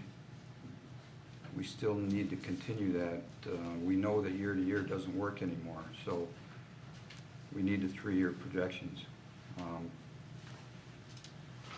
Some of the other things I had written down are very similar to the other, but just to reemphasize that we just need to reevaluate. Well, let me not say that because that's been up there. Redevelopment. I don't think that's up there yet. No.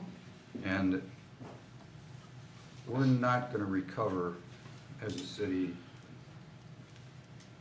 unless we pay attention to redevelopment, get some of these office spaces occupied, do something with the industrial areas that are blighting. There isn't a person that I don't come into contact that says, what are you doing with 15 and Maple?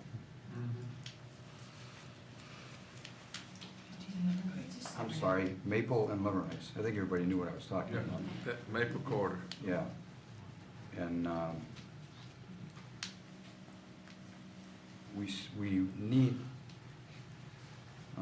need to pay attention to the blight that's happening along the industrial areas, and we're not going to come back, I don't think, unless we get the offices filled up and we do some redevelopment in some certain areas. Very good. Councilmember Dennis. I had something between me. Okay. Let's see, I have DDA bonds. I have wanting to establish a more formal partnership with the business community and the Chamber of Commerce.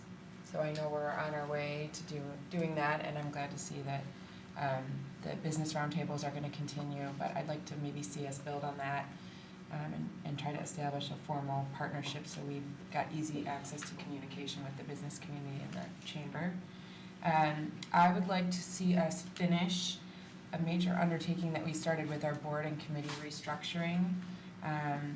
We made some cuts, and we were hoping to go back and maybe reestablish and streamline some of those boards and committees. I think we need to do that so we can make sure that we're using citizen input and energy in the most efficient way. So that's a project that I would like to see us focus some attention on. Similar to, I think, what Councilman Campbell said, I want to attract and retain the best employees available for every single department. So I think in order to do that, we're going to have to analyze how we stack up to communities of similar size and complexity. I think that's really important to make sure that we're operating at a full workforce, even though it's reduced. I would like to see us continue open communication between staff, management, council, and city manager. Kishnik, I think you've done a great job getting started on this with some new ideas, so I think that's really important to break down that wall a little bit between staff and the council, so we make sure that we're coming up with policies that are really going to suit the needs of our staff and management. And I have 2 more. Sorry, guys. Nice. Now I got to follow you. No. Okay, just one more, because I haven't heard it come up yet. But we've talked about social media, I think, in bits and pieces a little bit. But I think it's important for us to take kind of a global look at the impact of social media for council, for staff, and maybe it'll allow us to come up with some more creative approaches to public relations. I think that's the kind of thing that we need to do to make an effort to connect with young families, young people that we want to move into our community. So I would like to see us do that as well. Analyze social media ops to connect. Is that about right? Yeah, that's good. What was the last one? That was the That last was one, my last, social I media. lopped off my last one. Gotcha. She's ended with the good one. Well, it's being the brand new guy, and I know I can't use that forever, but the brand new guy, it's already old. I talked with Dane earlier, and it's not only morale of city employees, which Brian and I have talked about, but it's morale as it relates to the public, the way that the city is viewed by the public. So if we can improve, the morale, or the interaction between, the city and the citizens. And again, this is my first budget process, so I have no idea what it's been like in the past, but the conversations that we've had with Brian on the budget, have been phenomenal, so we continue the communication of the budget process, and also, so that it's public knowledge also, so the citizens, can realize, everything we're dealing with there. The transit center, I think we should have something, like a huge kickoff to where we all were to utilize the transit center when it first opened. If we could, have some kind of, joint venture where we headed somewhere, just to publicize that, transit center to get people, to use it, some kind of, event or something. You'd like us to go? Yeah. Leave and not come back. And this is probably a question for Lori, but the bond issue, is there any way to involve the public in that? Because, I get a lot of people ask me about that without tipping our hand to, negotiations. Always happy to take any suggestions and incorporate them. We're exploring a lot of different avenues. Because I get a lot of questions on that. Do you mean like the Polar Express? I didn't see that movie. I got little kids. Anything else? That's it. Good.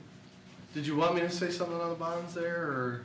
Well, we had it on just there, but- information on there is what you were kind of getting at. Yeah. I'm sure that will happen as we go on. Mayor Pro Tem. Yeah, Mr. Kishnick. A few years ago, and you've heard this talk at the podium by at least one of our citizens, we did this Vision 2020, and some of the people in this room were involved in that. A lot of effort by all of our citizens, and we put together a very detailed Vision 2020 plan. A lot of that's been implemented, but what I would suggest we do, because there was a lot of brain power that went into that, and a lot of individual efforts by a lot of citizens, that maybe we reevaluate that Vision 2020 study and its implementation status. So much has been done, but I think we might be able to cherry pick some things out of there that have already been thought of, but maybe we haven't completed. There might be some real meat left there. I know we've done a few things, but that would just be, and that's a study that's already done. It's done by our citizens. And I think it's still relevant. But that would be one thing. Another would be, and it goes along with what many of you are saying, but how do we promote Troy? How do we promote Troy? And we've done the website, a number of things, but there are other things that we can do to get the spotlight on Troy in a positive manner. We seem to be successful sometimes getting negative publicity, but we need the positive publicity to promote Troy, to attract businesses and attract young people here. And that's what's going to solve the problem. We've got some great schools. We educate our students. And then we have what we call the brain drain commonly around here, where they get out of school, they go get great education, and they leave. So how do we promote Troy to attract the businesses that keep our young people here and keep them from moving away, have them want to move back to Troy? And the other thing, as far as budget, when we're doing the budget this year, I know we have a system for rating our roads and our streets and so forth, but I'd like us to really reevaluate closely the amount we're putting into streets and roads to maintain the existing roads rather than, necessarily building new ones, but to improve our infrastructure on our roads, because if we're going to attract businesses and so forth, you can't have them driving on roads that are not really first class. And I know we have a plan, but I think I'd like to try to move that on our rating scale of roads to move it up a little bit, if we could, when we do the budget. Improve the roads.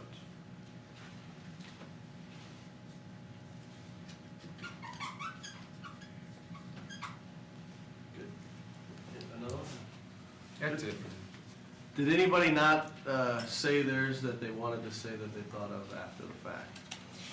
Especially Councilmember Teach, you went first, so you were on the. No, I'm good to go. You good? I had a few words. So there's 24 on there. Some of them are a bit redundant, so that's okay. I started doing some of that, but what I'll do is, if you could just write the number down, just write the number, so it'll go quick, of your top 10. That are up there? Yeah. Just the number, so you're not writing the whole thing up.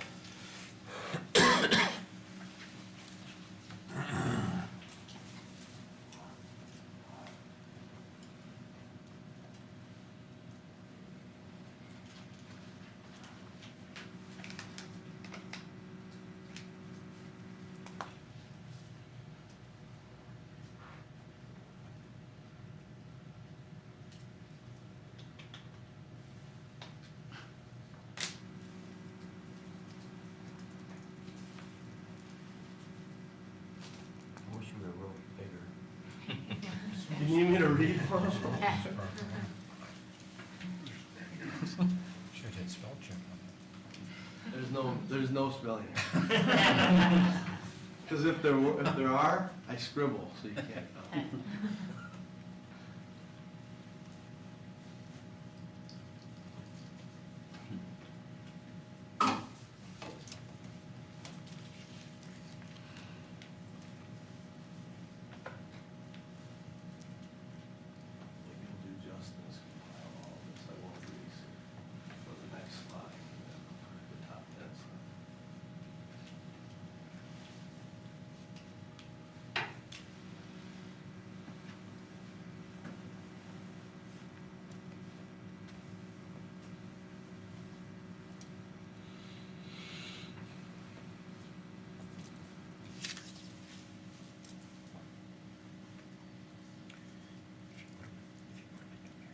Do we have to put them in a particular order, or can we just? No, just write, just the number.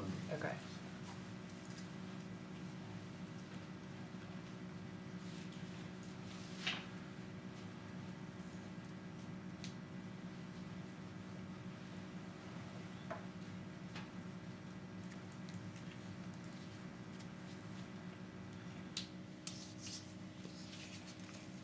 So while they're doing that, does anyone in the room, does anyone think there's something missed, something glaring that was missed?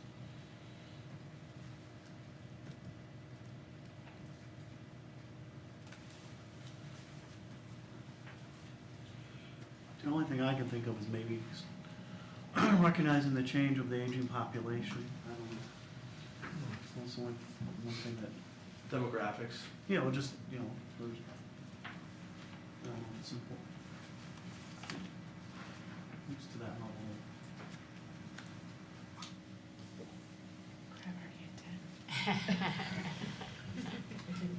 Start over?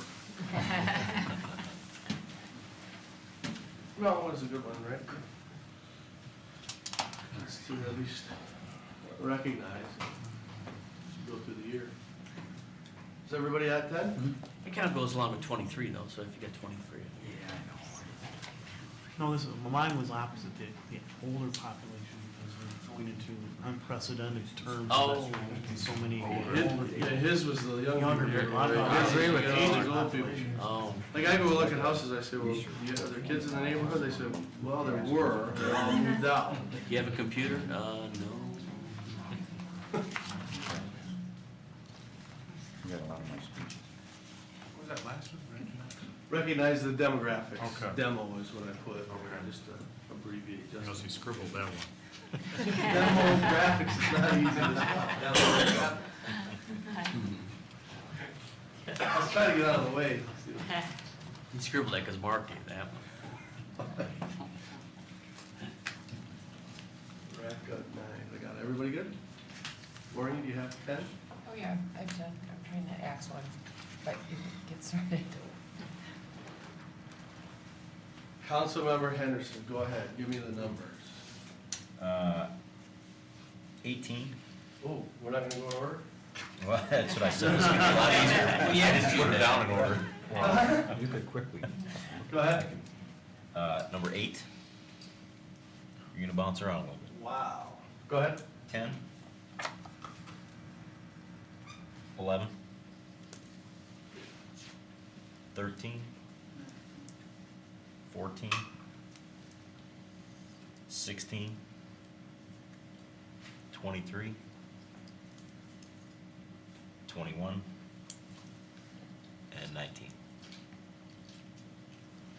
I don't bounce around. Go back. Councilmember Teets.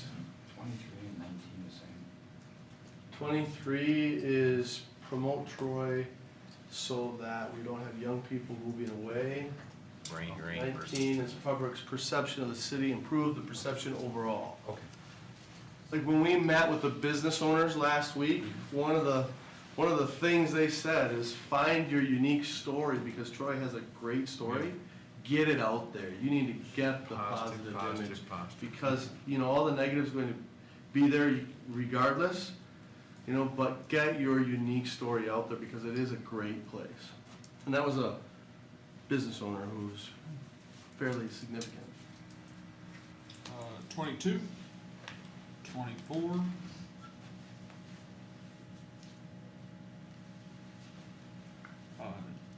2 and 5. I thought they were the same. 2 and 5 are the same, right?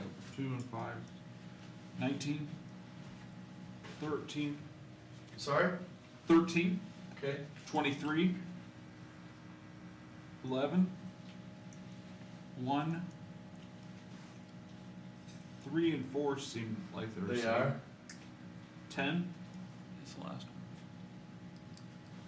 one. 10 was it? Councilmember Campbell? 4, 5, and 7. 7. Okay. 10, 11, 13. You like 3s, eh? We'll go back to 12 since you made that comment. 16. 16. 24. 22.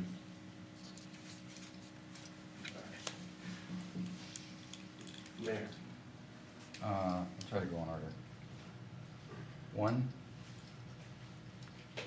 2, 4, 7, 10, 11, 12, 13, 16, 19.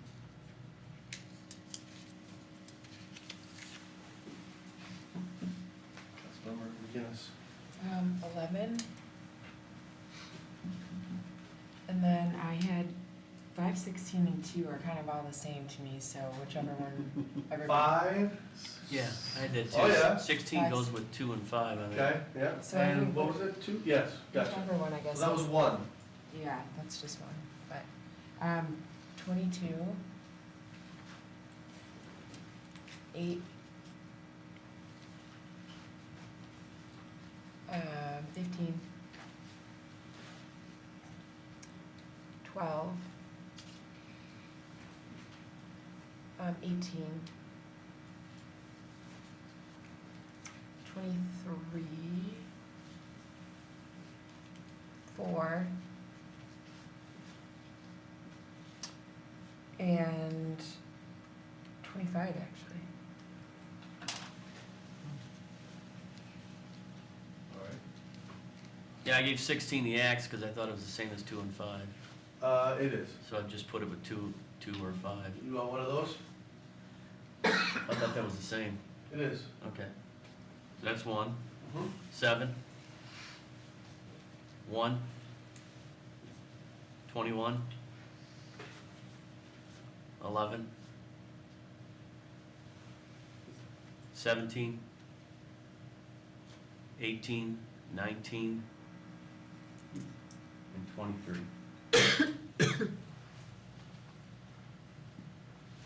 Did I say 11? Yeah, that You got it. Okay. Even if you didn't. 11's made the list. Even if you didn't. He's on it, right? I was barking that every day. Now you just have to commit. Okay, I'll go in order. 1, 2, 4, 11, 13, 16, 22, 23, 24, and 25.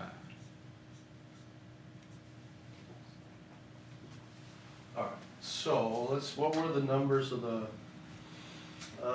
help me out, which one? 16 goes to 2 and 5. 2, 5, and 16. 16 and 2 and 5, so 16 I had think what? so. 4, so this is 1, 2, 3, 4, 1, 2, 3. All right. That's a no-brainer. This is a no-brainer. All right, so. 13's no-brainer. Which one? 13, Oh, yeah. 4, Let's see, this one here, right here. That's 5. Is there any others with 5? 4. 4 has 5. Okay.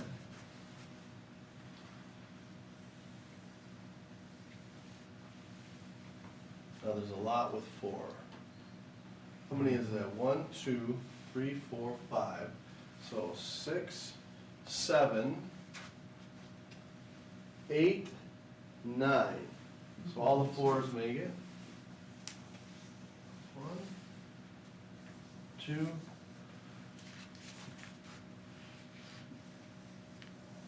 3, 4. Did I count right? 1, 2, 3, 4, 5, 6, 7, 8, 9. So one more with a 3 that is. 18, social media. What is it? 18 would be important. 18 and 7 are both. Well, there's 3-year projections, there's social media, there is budget, look at roads, and communicate with Troy schools. Can you combine 18 and 19? Social media and public perception? Hand in Yep. hand.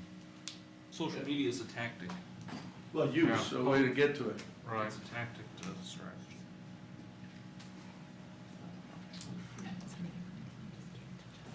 So let's just say it becomes a top 12 list. So the 3s get it also, right? Yep. Because 3-year projections is Yeah, important. we Looking got at that. roads, you gotta do that, right? And It's a top 12. what about 8 and 14? Are those really saying the same things? A formal partnership with the chamber, and then 8 says city and chamber? It is. I'm not sure. It is. Still, it would come to 3. So there you go. And then 9, shooting rabbits, doesn't that go with 1? Shooting rabbits doesn't go with anything. Story from before, my first day on the job, he told me there are no elephants, we're shooting rabbits. That's what the former city manager said, so that's why there's no way it could be on the list. Well, it says outsourcing, I thought that's what it was. That's Went with looking at 1. the budget, I mean, it's a great analogy. So anyways, I hope this is helpful to at least, you know, really the 25, it's a list of 25 is what it amounts to. And it's not to say some won't get on there, but when you have to identify priorities with limited resources, limited staff, you have to will it down to what are you going to do? Now it's up to us to figure out, okay, how are we going to implement some of this, or these things, top 12 if you will, over the next 12 months? How are we going to incorporate it in the budget process? How does it actually get legs? And that's the next piece. So that's my presentation. Are you going to put those together and get those back to Yeah, us? we'll continue, this will be a work in progress now, and we'll continue to update the back of it, so that you have the front, and it continues to move on. We won't give you the front all the time, just the update as we go along. And we'll do that by the end of this week, I'm sure.